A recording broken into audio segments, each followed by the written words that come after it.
cuaca yang cerah ini tetap membuat hati kita tetap cerah. Shalom. Iya.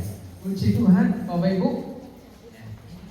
Kita bersyukur kalau Tuhan masih memberikan satu kekuatan yang memberikan terus damai sejahtera dari kita terus menerima berkat-berkat ilahi. Mari firman Tuhan hari ini saya memberikan tema sikap hati yang benar dalam ibadah. Rupanya dalam ibadah itu kita harus memiliki sikap hati yang benar. Makanya tak kasih backgroundnya itu anggun yang lepas. Tak kala kita beribadah dengan benar dan sikap hati yang benar, tulus, ikhlas di hadapan Tuhan, maka di dalam kehidupan kita akan dapat menghasilkan buah-buah roh itu di dalam diri kita menjadi lebat. Makanya ibadah itu terus akan mengubah hidup kita. Ibadah itu akan membawa fokus pikiran hati kita kepada Kristus. Maka akan dapat menghasilkan namanya buah roh itu. Kalau terus menerus kita ibadah dalam ibadah yang benar, maka yang muncul adalah buah roh di dalam diri kita. Kita dapat mengasihi satu dengan yang lain. Hari-hari hidup kita dipenuhi dengan sukacita. Sukacita yang dari Roh Kudus itu tidak dapat dipengaruhi oleh situasi dan kondisi. Tetap sukacita. Kalau kita kerja song aja tetap sukacita, apalagi kalau ordernya rame sampai malam-malam. Itu sukacita. Dan hati kita dipenuhi dengan kedamaian. Kalau ibadah sejati itu, saudara, ibadah yang benar menguasai kita, maka kita terus akan diajar. Kita akan menjadi orang yang sabar, orang yang lemah lembut, orang yang berkemurahan. Minggu yang lalu kita bahas dalam konser, kita bahas tentang murah hati. Diumpamakan seperti orang Samaria yang memang tidak diperdulikan orang-orang Yahudi, orang-orang Israel. Sama halnya Tuhan Yesus datang ke dunia, orang-orang Yahudi ahli Taurat, orang-orang Farisi tidak memperdulikan dia. Tetapi kita lihat perumpamaan orang Samaria yang baik hati, dia melakukan. Bukan hanya timbul belas kasihannya aja, tetapi kasihnya itu dibuktikan. Itulah sebenarnya ibadah. Kalau kasih kita tidak bisa terjemahkan, kasih itu tidak dapat kita ekspresikan, ya, itu yang ibadah yang biasa-biasa, yang sia-sia. Tetapi ibadah yang benar adalah tatkala kita dapat mengekspresikan dari buah roh itu. Makanya ayatnya di situ di dalam 1 Tawarik pasal 28 ayat 9, satu pesan menjelang menjelang Raja Daud mau meninggalkan dunia ini. Tatkala Daud mau tinggalkan dunia ini, dia tahu dia mau dipanggil oleh Tuhan, dipanggil oleh Bapa di surga. Dia memberikan pesan kepada Salomo. Jadi dia tidak katakan, anakku, aku tinggalkan puputan margarana itu menjadi bagianmu. Enggak. Itu sawah yang lebar itu punya orang. Jadi bukan dia katakan ini warisan. Walaupun Raja Daud pada waktu itu kaya, ini istananya dengan isinya itu gudang yang berisi emas, tidak. Tetapi dia pesankan terakhir lahir kepada jemaat dan pada seluruh Israel, khususnya kepada anaknya yang bernama Salomo. Dikatakan, dan engkau anakku Salomo. Apa dikatakan sama-sama? Kenalah Allahnya ayahmu. Kenal bukan sekedar tahu, tapi kenal, dia mengerti semua apa yang ada di dalam diri Allah secara pribadi. Kenapa dia sampaikan sedemikian rupa kepada anaknya, kepada Salomo? Sebab Daud memiliki satu pengalaman pribadi, mungkin jauh dari apa yang dipikirkan, jauh apa yang ada di dalam hati. Seorang penggembala, hanya 2-3 ekor domba, dia diangkat, dia ditarik Tuhan, dia diurapi Tuhan untuk menjadi raja. Itu pengalaman pribadi. Tidak berhenti sampai di situ. Tatkala dia berjalan, tatkala dia sudah diurapi oleh Tuhan, selalu ada aja tantangan di dalam hidupnya, tetapi selalu ada kemenangan. Kata-kata saya. Tatkala engkau lakukan semuanya itu, Bapak Ibu, hidup di dalam kebenaran, hidup di dalam ibadah yang benar, maka ada urapan di dalam hidup kita. Tantangan apapun di dalam hidup kita, dia ada bersama dengan kita. Dia memberikan kemenangan kepada kita. Lebih daripada itu, dia akan membuat kita lebih dari kemenangan. Itu pengalaman-pengalaman Daud. Banyak hal yang dialami oleh Daud. Di tengah-tengah kesulitan, dia selalu ada tangan Tuhan yang menopang. Di tengah-tengah ketidakberdayaan, di tengah-tengah situasi keadaan, mungkin itu terjepit sekalipun, itu membuat Daud meyakini Allah yang dia sembah adalah Allah yang hidup, Allah yang selalu memegang tangan. Makanya Mazmurnya berkata, aku senantiasa memandang. Daud tidak melihat secara utuh Tuhan bagaimana, tetapi hari-hari pengalaman hidupnya dirasakan dalam dirinya. Dia selalu dipegang tangannya dengan kuat. Di setiap kesulitan dia datang memberikan penolong. Di setiap kesusahan dia datang memberikan petunjuk. Dan itulah yang dialami oleh Daud. Itulah yang dipesankan, kenalah Allahnya ayahmu. Yang kedua, dan selanjutnya dikatakan, dan beribadahlah kepadanya. Dengan apa saudara? Tulus ikhlas, dengan rela hati. Ibadah itu perlu ketulusan. Bukan hanya ingin dilihat orang saja, perlu ketulusan. Masih di atas ya, klik di atas saja. Nanti ya. Perlu ketulusan, tulus dan ikhlas. Jadi saudara, kalau ibadah itu ikhlas, artinya saudara, engkau sedang dihormati oleh Tuhan. Bahasa ini minggu lah, nah, itu gak ikhlas.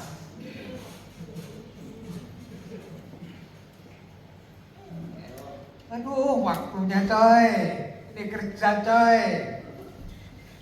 Ah, itu gak ikhlas. Makanya ibadah itu perlu ikhlas, dengan ketulusan hati. Tidak ada satu beban yang menghalangi di dalam setiap langkah kita untuk menuju tempat ibadah. Pekerjaankah itu, persoalankah itu, sampai tamukah itu. Saudara, kalau saudara datang ke gereja lagi ada tamu, waduh tamuku gimana ya? Saudara, mereka akan lebih menghormati. Kalau saudara katakan, Pak, kalau tinggal di rumah bentar ya, saya tak ibadah, dihormati. Daripada saudara menemui, saudara gak dapat apa-apa. Saudaraku yang dikasihi Tuhan, dengan Sebab dikatakan Tuhan menyelidiki hati. Sekali waktu Bapak Ibu, seorang raja itu mengundang makan malam. Ada seorang yang mungkin ada prestasi atau gimana gitu ya, diundang makan malam. Waktu makan malam saudara, dihidangkan semua makanan yang lezat. Semua makanan ada. Mau makan rebusan ada di sana. Disiapkan. Kalau dia raja ini ngerti saudara, takut kalau disiapkan makanan itu, kok gorengan semua nggak mau makan, makanya disiapkan rebusan. Ada rebusan terong, ada rebusan singkong. Ya. Jadi ada saudara, ada rebusan ayam yang 1/2 kilo.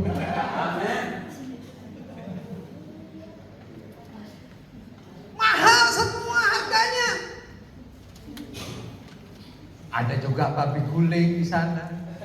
Karena ingin dia menjamu supaya dia memilih tempat adanya.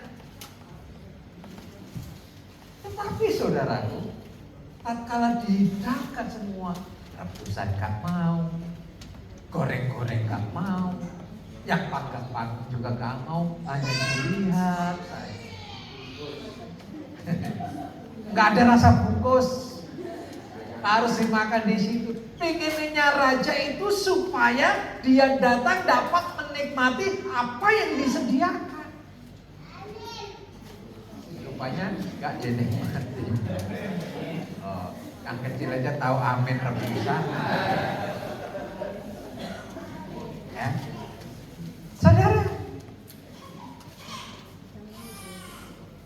Makanya yang kedua, di dalam ibadah saudara, Tuhan itu menyediakan perjamuan rohani. Ini untuk garis bawah. Dalam ibadah itu Tuhan menyiapkan perjamuan rohani. Yaitu apa? Hadirat Tuhan. Hadirat Tuhan itu lebih dari makan rebusan. Hadirat Tuhan itu lebih dari makan babi guling. Sebab apa? Hadirat Tuhan itu saudara mengubah semua apa yang ada di dalam diri kita. Tatkala engkau sakit di dalam hadirat Tuhan, di sanalah kesembuhan terjadi. Tatkala kau memiliki persoalan, di sanalah hadirat Tuhan akan memberikan pembebasan di dalam hidup. Rupanya itu gak dinikmati bagi orang-orang yang ibadah. Diundang oleh Bapa di surga, nikmati hadirat Tuhan. Ya, di gereja asik aja main HP. Wah, main HP sana sini. Gak mendapatkan apa-apa.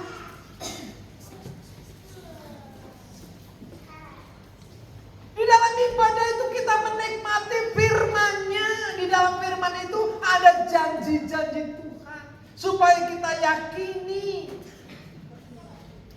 Dalam ibadah itu ada kasih-Nya. Saudara, komplit menunya. Yang saya bilang tadi, sama menu yang disediakan raja tadi, tinggal siap pilih. Mau makan lawar ada. Ya kan? Ada buah-buahnya juga luar biasa. Memang saya bersyukur hari-hari ini jemaat lagi sedang untuk diet, menguruskan badan. Makanya jangan kaget kalau di postingan hari-hari ini di WA itu hanya rebusan-rebusan saja. Bukan karena apa? Sebenarnya saya bilang, Pak, itu tambah mahal. Ya biasanya makan gorengan, bakwan, tahu itu kan hanya sampai ya paling mahal 5.000. Diganti saudara, satu hari ayam bisa 4 kilo. Apa gak tambah mahal?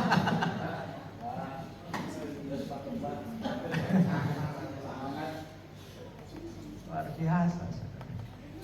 Makanya saudara, jika kita datang hanya sebagai penonton, kita datang hanya sebiasa-biasa saja, hanya menilai sesuatu. Jadi tanpa benar-benar membuka hati untuk menikmati kehadiran Tuhan, untuk menikmati kasih-Nya, untuk menikmati baiknya, maka kita akan pulang dengan tangan kosong. Biasa-biasa saja. Persoalan di rumah ya tetap aja. Datang dengan susah, pulang juga dengan susah. Apa yang didapatkan di dalam ibadah? Yang didapatkan paling keluar kolektor, paling dengar tentang perempuan juga. Hanya itu aja. Kenapa? Dia tidak merasakan hadirat dan kasih kuasa. Tetapi tatkala orang menikmati kehadiran Tuhan, menikmati kuasanya, dia masuk di dalam hadirat yang lebih dalam, maka kita akan terbebas semua sedang yang kita alami di dalam dunia ini. Soal Tuhan. Makanya beda yang benar itu dibutuhkan namanya sikap hati yang rindu kepada Tuhan. Yang pertama adalah dengan sikap hati yang rindu sama Tuhan. Pemazmur katakan begini, Mazmur 42 dan ayat 3 dikatakan, jiwaku haus kepada Allah. Ada kehausan di dalam diri kita. Ya. Kepada Allah yang hidup. Bilakah aku boleh datang melihat? Ada kerinduan. Makanya selalu kerinduan itu diumpamakan seperti awal-awal kita lagi jatuh cinta, kira-kira begitu. Kalau sekarang enak, walaupun jauh bisa video call kan. Inginnya ketemu. Kalau dulu kan enggak. Kalau dulu kan seperti film indie. Lagunya Roma Irama, gunung tinggi kan ku daki, laut pun ku seberangi.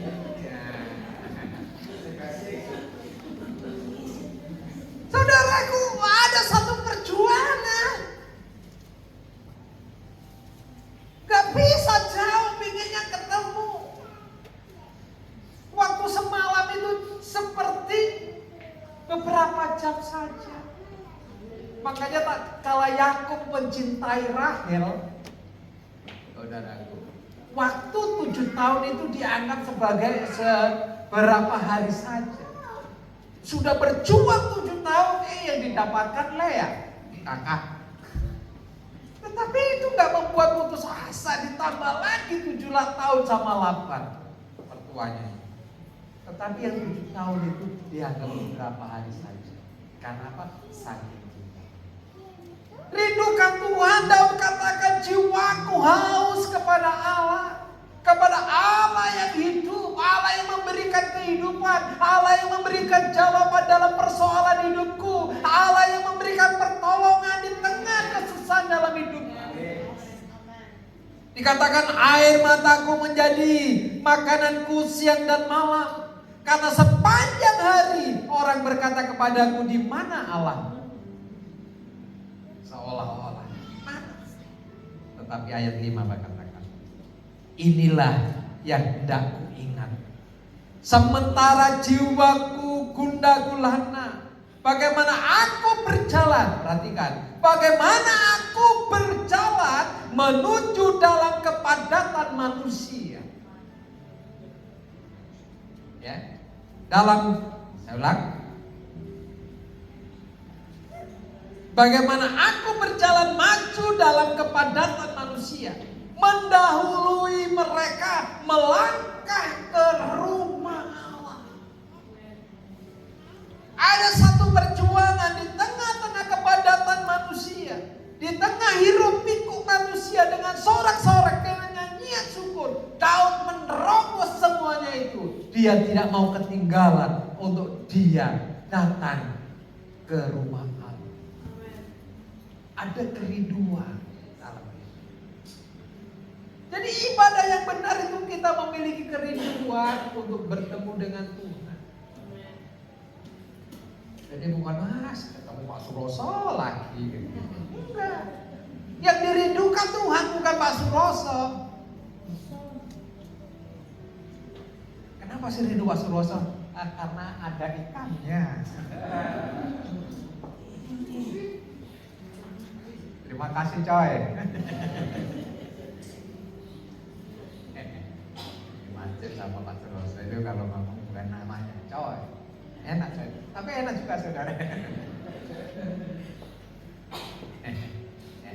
Ada kerinduan, selalu ingin bertemu dengan Tuhan. Ada hadirat Tuhan yang dirasakan. Makanya tatkala orang datang, dia merasakan hadirat Tuhan, dia merasakan kuasa kasih-Nya, selalu akan merindukan Tuhan. Karena kita terlibat dalam pelayanan, karena kita terlibat di dalam pekerjaan Tuhan. Tuhan sedang menghormati kita untuk kita ada di dalam kasih karunia. Daud terobos semuanya. Dia maju di kepadatan manusia. Dia ingin untuk datang di dalam hadirat Tuhan. Tidak peduli keadaan lingkungan bagaimana, tetapi saudara, dia tetap merindukan sesuatu untuk berjumpa dengan Tuhan di dalam hadirat-Nya. Yang kedua, hati yang fokus kepada Tuhan. Jadi tersungkur merendahkan diri, tidak sibuk memperhatikan orang lain, tidak terganggu suara-suara di sekitar. Jadi fokus sama perlu. Kadang-kadang anak lari-lari kita sudah tak fokus. Nah, dulu saya begitu saudara. Kalau buat anak lari-lari rasanya, tolong deh, kira-kira begitu. Tapi ya sudah, sekarang tidak begitu. Kenapa? Saya ingin terus-menerus fokus. Apa yang saya lakukan? Saya ingin kerjakan semuanya. Fokusnya kepada Kristus, fokusnya akan kebenaran. Makanya kalau kita mulai nggak fokus, lihat kanan, lihat kiri, Pak. Kalau pembangunan ini saya nggak fokus, saudara, saya dipengaruhi oleh situasi, nggak jadi. Bayangin, kalau yang kerja minta, tolong Pak besi sekian, besi 13 sekian, besi 10 sekian, sedangkan rekeningnya kosong. Ya, pesan aja, pesan nih, pesan lagi, pesan aja kok. Pokoknya saya tetap fokus kepada Tuhan, ada kekuatan dan kuasa Tuhan. Untuk bayar kurang 124 juta, fokus saja. Puji Tuhan, mobilnya sudah laku.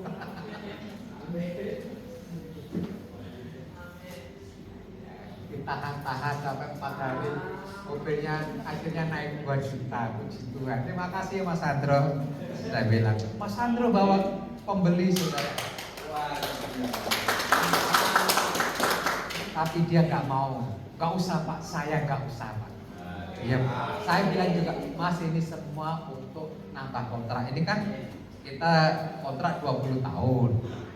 Jadi kan 10 tahun sudah lunas, tinggal 10 tahun, bulan Maret ini harus dibayar. Udah nggak apa-apa. Kalau toh mobil harus lepas, nggak masalah. Fokus saja sama Tuhan. Apakah dengan mobil nggak ada kemudian saya nggak bisa melayani? Enggak, tetap bisa melayani. Amin. Makanya kekurangan 5 juta terus didoakan. Jadi saudara kekasih oleh Tuhan, kita fokus, tidak terganggu oleh suara-suara di sekitar kita, tidak terganggu oleh orang lain.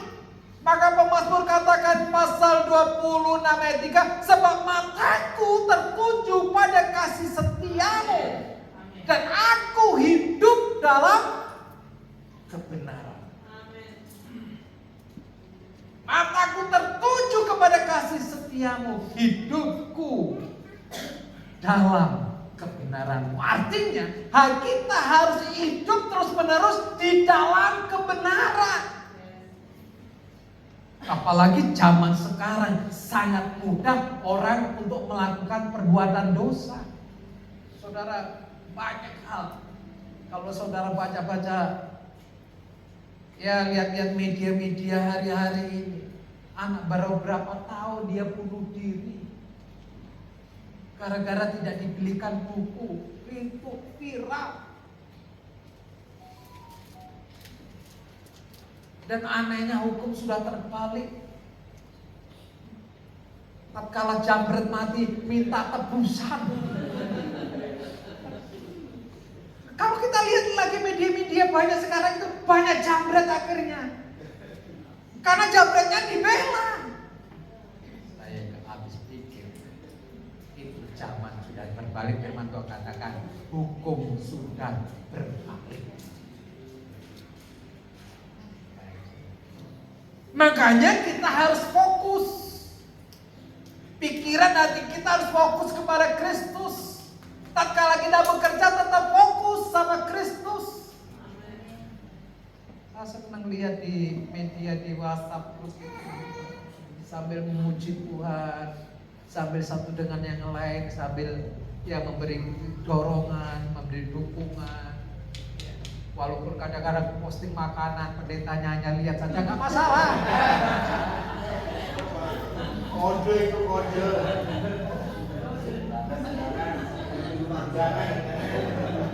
Nggak masalah. Padahal kalau dikirim enak juga ini kayaknya. Enggak, saudara, kuyon aja. Takutnya masih nato kirim rebusan ke rumah. Rebusan pare lah. Soalnya hari-hari selera saya sama dia sama. Mari kita akan fokus kepada apa yang Tuhan janjikan kepada kita. Akhir tahun Tuhan berjanji bahwa Tuhan akan mengadil setiap belalang pindahan, belalang pengirit. Tuhan akan kembalikan hari-hari yang sudah hilang dalam hidup kita di tahun 2026 ini. Yakinlah itu, fokus akan janji Tuhan, maka penggenapan janji Tuhan itu akan dinyatakan kepada kita. Ibadah yang benar akan membuahkan hasil. Rindukan Tuhan, fokus kepada Tuhan, maka bagian Tuhan akan nyatakan kasih karunia kepada kita.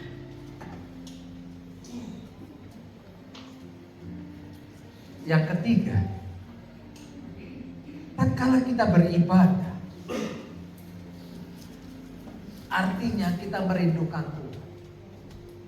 Tatkala kita merindukan Tuhan, artinya hati kita harus siap diubah. Makanya kita harus siap diproses, diubah oleh Tuhan. Makanya kebiasaan yang buruk tatkala kita beribadah, tatkala kita dengar firman Tuhan, kita respon di firman Tuhan, maka saudara itu akan mengubah hati kita. Jangan bilang rajin ke gereja tetapi dosa jalan terus. Apa yang didengar di gereja? Apa yang didengar tatkala firman Tuhan disampaikan? Maka jika firman yang kita dengar tidak mengubah hidup kita, ya, kalau firman itu tidak mengubah hidup kita, maka ibadah kita itu sia-sia. Makanya dikatakan di dalam Yakobus pasal 1 ayat 22, jadilah pelaku firman. Ayo sama-sama kita baca saudara. 3, 2, 1. Tetapi hendaklah kamu menjadi pelaku firman dan bukan hanya mendengar saja, sebab jika tidak demikian kamu menipu dirimu sendiri. Kau akan menjadi penipu atas dirimu sendiri. Tatkala kau dengar firman Tuhan hanya berlalu saja. Yakobus juga katakan, kalau kita mendengar firman Tuhan tidak melakukan, dan kalau kita dengar firman Tuhan kita tidak mengubah hidup kita, seperti kita bercermin. Ya, kalau anak muda kan begitu saja ya, tata rapi pakai parfum,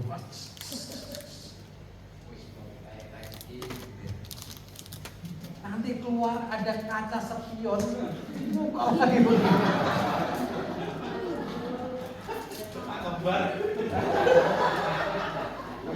Kasih tahu kanan kirimu, aku tahu siapa itu Mas.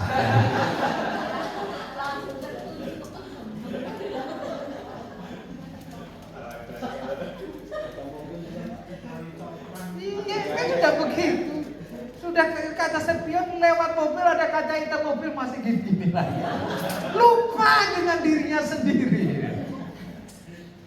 Makanya saudara, firman Tuhan, hati yang mau diubah oleh firman adalah tatkala kita beribadah, kita responi firman Tuhan, kita duduk diam, kita menikmati hadirat Tuhan, maka firman itu akan mengubah hidup kita. Tatkala firman Tuhan mengubah hidup kita, maka seluruh janji itu akan dinyatakan kepada kita. Sebab janji Tuhan yang diberikan kepada kita, janji Tuhan yang disampaikan kepada kita, bukan tidak ada sesuatu yang harus kita kerjakan, tetapi harus ada timbal balik. Firman Tuhan, kalau kau beribadah kepada aku Allah Tuhan, maka aku akan memberkati makanan, roti makananmu dan air minuman. Artinya apa? Kalau kita mau beribadah, kalau kita nggak mau beribadah, ya kita nggak akan dapatkan roti makanan dan air minuman. Itulah sebabnya saudara, gaung ibadah ini harus kita dengungkan, harus kita sampaikan. Ibadah apa aja itu? Mau ibadah komsel, ibadah doa, mana ini? Ibadah doanya mulai kembang-kembis ini. Ayo saudara, ibadah doa itu terpenting.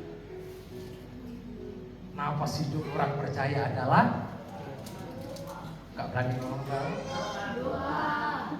Kenapa sih orang percaya adalah doa? Jadi doa saudara, tatkala kau bangun, kau berdoa kepada Tuhan, itu napas hidupmu. Mau bekerja, kau berdoa kepada Tuhan. Ada doa-doa secara pribadi kita sampaikan kepada Tuhan, tetapi ada doa korporat dalam ibadah doa itu. Kapan itu? Kita bersama-sama. Tak kasih tahu hari Selasa. Katakan kanan kirimu, hari Selasa.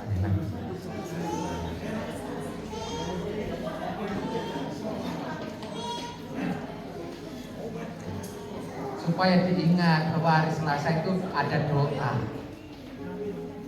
Saudara, ada kekuatan yang mengalir tatkala kita hidup dalam doa. Ada kekuatan yang mengalir dalam diri kita yang memampukan mengubah hidup. Karena apa? Ada doa, ada Kristus, ada kebenaran di dalam hidup kita. Oleh sebabnya, mari hati yang diubah oleh Tuhan, dengar firman Tuhan, fokus akan kebenaran, fokus akan Kristus. Kita memiliki sikap hati yang rindu sama Tuhan. Itu yang akan membawa kita untuk kita dapat menerima janji-janji Tuhan yang disampaikan kepada kita. Amin. Tuhan Yesus berkati.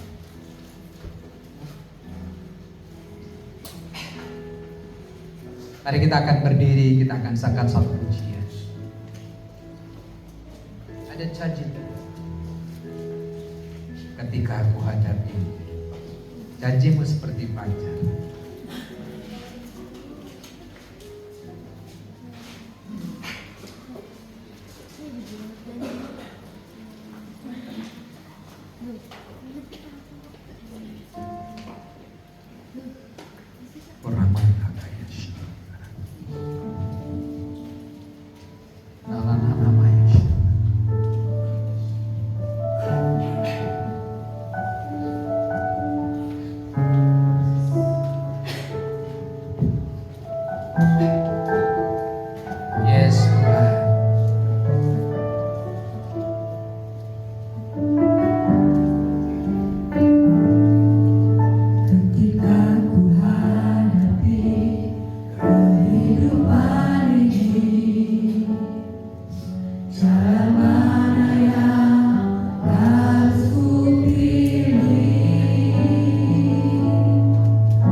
Rasakan hadiratnya,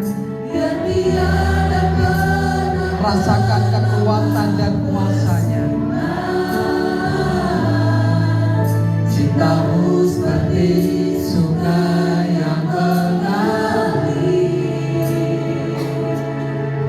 dan ku tahu betapa dalam kasih-Mu. Janji-Mu fajar pagi hari, yang tiada pernah terlambat bersinar. Cinta-Mu seperti sungai yang mengalir, dan ku tahu betapa dalam kasih-Mu. Oh, janji-Mu, janji-Mu seperti fajar pagi hari, yang tiada pernah terlambat bersinar. Cinta-Mu seperti sungai yang mengalir, dan ku tahu betapa dalam kasih-Mu. Janji-Mu seperti fajar pagi hari, yang tiada pernah terlambat bersinar. Cinta-Mu seperti sungai yang mengalir, dan ku tahu betapa dalam kasih-Mu. Dan ku tahu, yes Tuhan, katakan dan ku tahu, dalam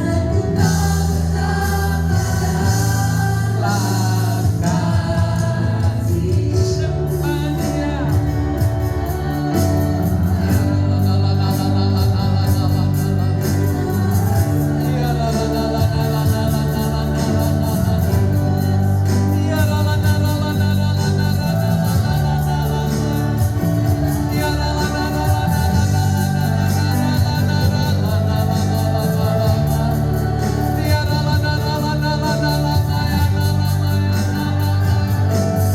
Kami menyembah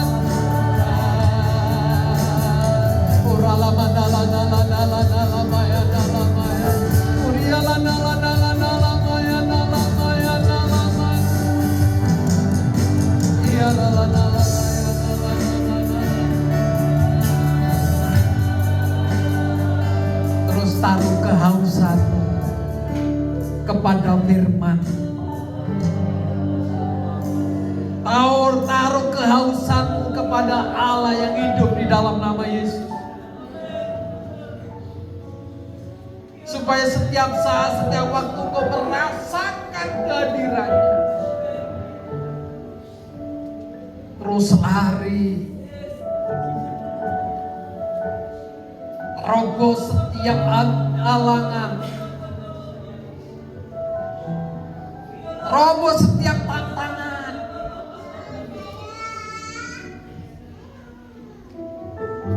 Di sanalah Tuhan memberikan kekuatan kepadamu untuk kau mendapat merasakan kehadirannya, kau dapat merasakan kasih-Nya, kau dapat merasakan kuasa-Nya, sehingga kita dapat mengenali Allah yang hidup. Kami mendeklarasikan setiap jemaat breakthrough adalah jemaat yang haus akan firman-Mu. Jemaat breakthrough adalah jemaat yang sanggup menerobos setiap tantangan yang menghalangi untuk mereka beribadah. Setiap jemaat terus mengalami kemenangan. Waktu-waktu yang sudah kami tentukan bersama, baik di dalam ibadah raya konser maupun di ibadah doa, Tuhan kami dapat menerobosnya, karena kami adalah orang-orang yang diberikan kemampuan, kekuatan untuk kami dapat hidup dalam ibadah, sehingga dapat menghasilkan buah-buah roh, buah-buah yang lebat, yang akhirnya janji-janji Tuhan tergenapi atas setiap kehidupan jemaat. Jemaat Breakthrough adalah jemaat yang fokus dalam setiap ibadah. Jemaat Breakthrough adalah jemaat yang respon akan firman dalam ibadah sehingga dapat mengubah hidup mereka. Kami mendeklarasikan ini ke tangan-Mu Tuhan, dan itu terjadi atas setiap umat, terjadi atas setiap kami, terjadi setiap anak-anak, sehingga Tuhan waktu-waktu yang sudah kami tetapkan kami akan lakukan bersama. Teman-teman kami yang tidak hadir hari ini, Engkau melawat mereka. Biarlah hati-Mu Engkau berikan kepada mereka, Roh-Mu Engkau nyatakan kepada mereka, supaya mereka juga merasakan dalam setiap kehadiran di dalam hidup. Dan Engkau memberkati mereka hari-hari mendatang. Mereka tidak dapat terhalang oleh situasi keadaan apapun. Engkau memberikan kekuatan dan kemenangan sehingga janji Tuhan tergenapi atas hidup mereka. Terima kasih Roh Kudus. Kami ucap syukur Bapa dalam nama Yesus.